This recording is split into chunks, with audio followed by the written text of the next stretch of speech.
Тобто зняли подкрильник і добралися до обводної муфти. У нас натяжитель вон на 15 болт. Ролики всі видно. Стоїть компресор. Внизу стоїть компресор кондиціонера. Тобто так. Зараз я покажу, як треба зняти ремня. Ось на 15 ключа. Натягуєш на себе донизу. Ослабляється ремінь. І не знімається. Легко. Таким же самим способом і не ставиться. Ну потім покажу. Лучше. Виключати. Що? Да. Ми сняли компресор кондиціонера. Він нам, звісно, мішає трошки. Но ми вже добираємося до генератора, тому що у нас в генераторі накрилися щотки. Трошки неудобно лежа, звісно, але реально. Як ми залізли до двигателя? Ми відкрутили подушку одного болта.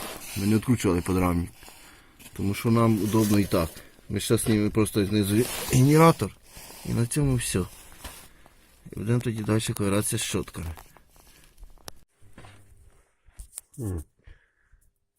Це я встановлю вже генератор. Поміняв ролики всі. Ставлю гітару. У мене компресор висить. Який я не знімав, щоб не тік фріон. Удобно, страшно.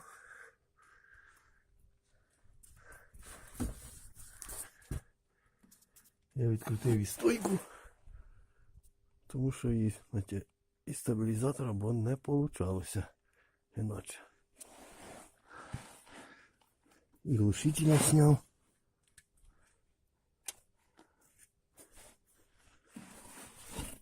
Снял глушитель, потому что тоже не мешает.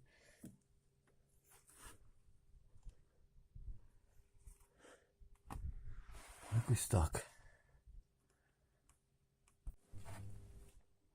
Це я вже під машиною знімаю. Удобно, страшно. Все. Гітара там закручується, вона на 3 болти. Звісно, погано видно. Ще не видно, тому що він натягується дуже просто. 15 ключом натягуєш ролик і натягуєш ремінь. Все. Тобто проблем немає. Абсолютно. Обводиться ремінь кругом роликів отак. Все натяжитель, все кондиціонер. Ролик натягується 15 ключом ось головкою і натягується на ролик. Тобто проблем з цим абсолютно нема. Єдине, що треба відкручувати подрамник, зніматися і зашити, бо ніфіга так не буде. Якось так. Ще хотів, щоб показати, де зливається антифриз. Може хтось не знає. Ось все. Машиною є маленька пімпочка красна. І отверткою в ліву сторону вона сливається антифриз. Іначе не злиєш.